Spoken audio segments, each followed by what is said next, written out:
We're rolling.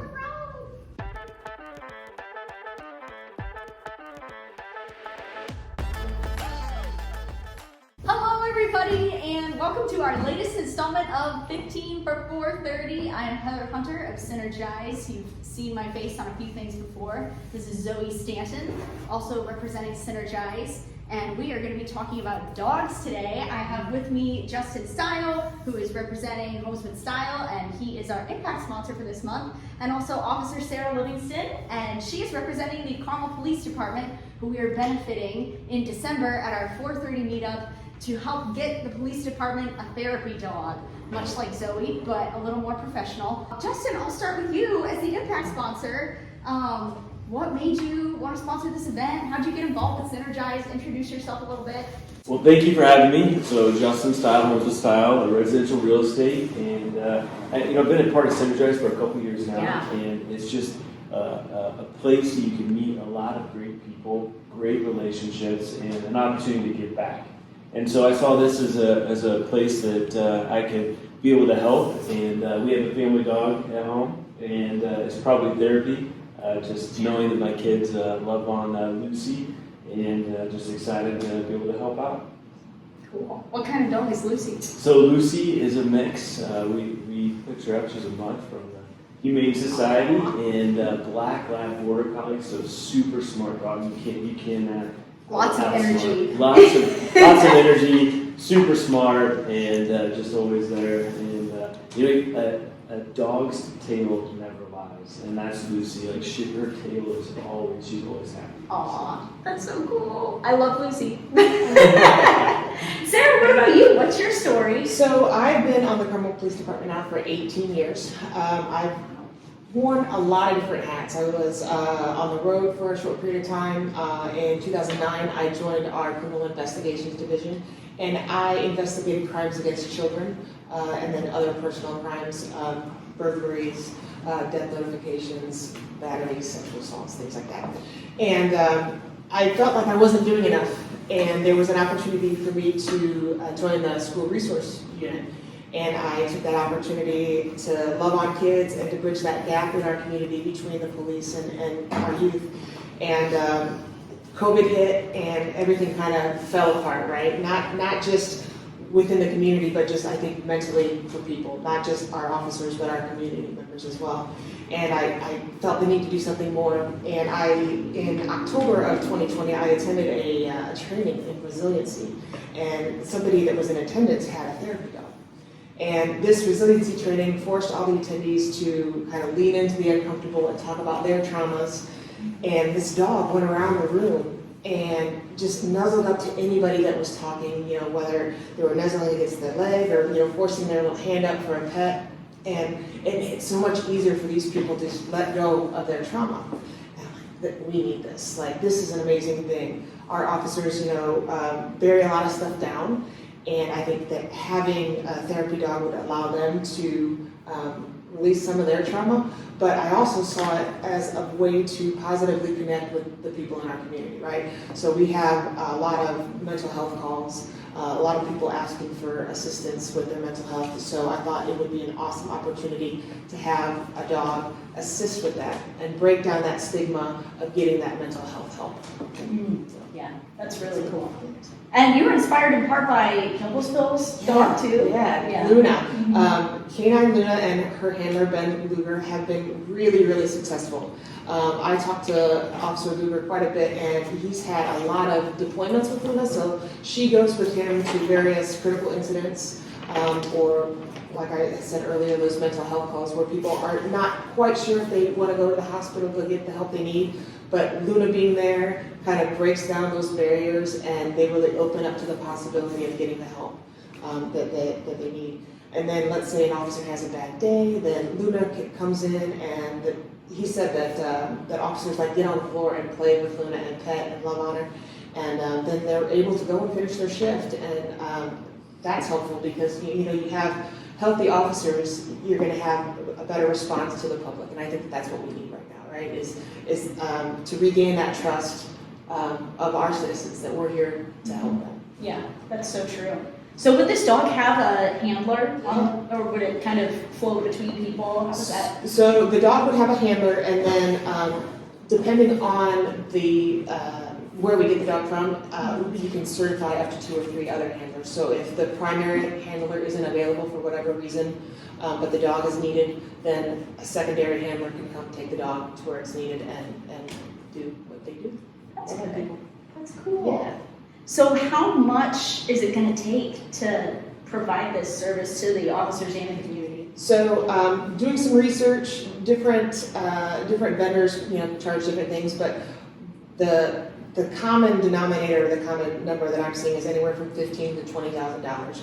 A lot of these breeds and dogs are vetted for behavior and for personalities, and then they go through a really detailed training to make sure that they're ready to handle that kind of stress, because the dog takes on the stress too, right? And just to make sure that the dogs aren't skittish, or they can be around loud noises and people crying and just other distractions, that they still remain focused on what they need to be focused on. Yeah, that makes a lot of sense. Yeah, because that dog, it'll probably be in some pretty challenging environments. Yeah. So. Well, and Luna, she was actually the Grand Marshal for the 4th of July parade in Noblesville. So, I mean, talk about live, she nailed it. Handled it well. Handled it really well. And the program has been so successful in Noblesville that the Noblesville Fire Department recently got one from the same. Is it a Dalmatian? It's not. It's a lab. It's a lab, and his name, I don't remember. Carbon, though. So Canine Carbon for the Noblesville Fire Department, and he or she, I don't know, gets the run of the firehouse. Still quite the puppy from what I understand, but yeah, they're loving her down there too. Yeah, how old are they when you get them? So it usually takes about a year to get them fully trained. So Carbon is, like I said, still in the puppy stage. Luna is a little bit more chill, laid back. I think they got her in February of 2021. So she's at least a year, if not a little bit. Yeah, makes sense. I don't want to take all the floor. Justin, is there any specific purpose of the dog that you think is going to be super beneficial for the community? Well, I feel like just the mental health that I just know how my family is around our dog, and it's almost like relaxing when you're able to pet a dog, and they're always happy. So it's always good to be around somebody or an animal that's always happy. And one of the big things is I didn't understand that it's almost $15,000 to $20,000 just to have one dog. And I think everybody could use a dog. I mean, you guys have a dog that runs around. I mean, it's just a good thing for the environment around people that need it. It's funny that you said, that people kind of lighten up, right? I read a story, there was a mudslide on the West Coast in 2014, and over 600 volunteers came to help search for survivors in this mudslide, a lot of them first responders. And one of the first responders was finishing up their shift and just worn out, right? Exhausted from the search, and he sat down and had his head down, hands on his knees or elbows on his knees, and felt a nuzzle, and it was Canine Pickles from the Sacramento. Pickles! Pickles was one of the therapy dogs, and just that brief interaction between this officer and Pickles, he was able to, compose himself, get enough, muster up the energy to go and finish his shift and help with the search and rescue. So it's just,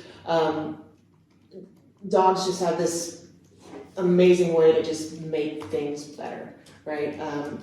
They were used in the Las Vegas shooting not too long ago, Sandy Hook. They said that, seeing that therapy dog, that was the first time that somebody smiled for 3, 4, 5 days. So just to have that, I'm just looking at Zoe, just to have that dog right there and to, like I said, offer that initial support is just really, really beneficial.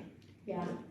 I can't imagine how much that would help. We, a couple months back, benefited Not Today, and they talked about their dog too, who was trained to sniff out flash drives and things like that around homes, but also to go comfort the kids and the families while the officers are doing the search. And it's just so cool to have an animal, like the skill that these dogs have, it's so amazing. Yeah. Is this dog going to be part of a larger program eventually, or will it be more of it'll just be a single dog at the moment, and then see how it goes? Or Yeah, I mean, that's a little bit above my pay grade. The Carmel Police Department just recently started a wellness unit. yeah. I think that was probably in like 2018. Tell me about the wellness unit. I didn't know that was a thing. Yeah, so we've got a Sergeant Katie Malloy, who is our wellness coordinator, and she deals a lot with community relations. She goes out into the community with our licensed clinical social worker for the public, and her name is Hannah Cowles. She's the first one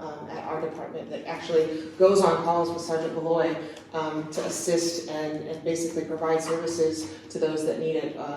Basically, almost like a broker, would say refer to various different services. That's our wellness unit right now. Sergeant Malloy runs our police officer support team as well. So she's wearing a lot of different hats right now. Mm-hmm. Yeah. So after you raise the money and you're able to have the dog, I mean, how much opportunity is there out there for the dog to be able to go out within the community? I mean, could be 7 days a week, or is it? I think that's what I'm pushing for. That's how my proposal was written. That dog gets out and about, and really that the community knows them, right? That if we're walking the Monon or something, and be like, oh, there's the police canine, that we don't have to be afraid of, that we're not going to run from or hide from. So this is, like I said, just the dog that the community can love on, that officers can love on, and really bridge that gap that has happened over the last several years. Yeah, absolutely. I think that's going to be really important. And I feel like a lot of people have this association, or at least I did for a long time, with like the canine, like it just being a drug sniffing dog and always a German Shepherd and always kind of scary looking. Yeah. So I think this would be a really good, not named Pickles. Not named Pickles, right. Not a dog that would come and comfort you if you were having a rough time, but a dog that was I guess trained for action in a different way, and so it's just going to be a really cool way to humanize officers, and then also forge those bonds. It's going to be awesome. We hope so. We're really excited about it. Do you have the name picked out? I don't. It's not going to be my dog. Who's going to decide? That'll be up to probably the chief, deputy chief, if we're able to implement the program. A lot of the times, the training facility already has a name picked out. So. That makes sense. The Carmel Fire Department has, in their Casey program, which is the dog that goes around and teaches kids about stop, drop, and roll, they've got Casey and Carmel. So we can't name the dog Carmel. Can't name the dog Maybe it could be another C name. Corn dog. Corn dog. We could have the public, our community. There you go. Right? Yeah. That might be on an Facebook or something like that, where people get to vote. No promises, but it could be fun. You have to be at least like 18 though, because you don't want no 5-year-old come up with some stupid name. Oh yeah, my brother had fish names. It could be good. What? Well, I think that's probably all I need to know. Justin, do you have any more questions? Just thankful that you're going above and beyond. I mean, this is something that's definitely different than your job description, and I just appreciate you going out there in the community and doing what you do. Well, I appreciate you willing to back it. So, Justin, what do you want to say to the people? Just thank you for this opportunity to be a part of such a great organization. What do you want to say to the people? say relationships over everything, y'all. Oh! Mic drop. Heather, what do you want to say to the people? I want to say December 13th, show up, show out. It's going to be an awesome time. And we can't wait to support the Carmel Police Department in this awesome initiative. It's going to be an awesome time. New relationships, lots of hugs, lots of talk about dogs. So we're super excited, and we hope to see you there. Woo! Aaron, what do I want to say to the people? Yeah, Aaron. Hug the crap out of somebody, pet a dog. Yeah. Peace out, Girl Scout. Adios.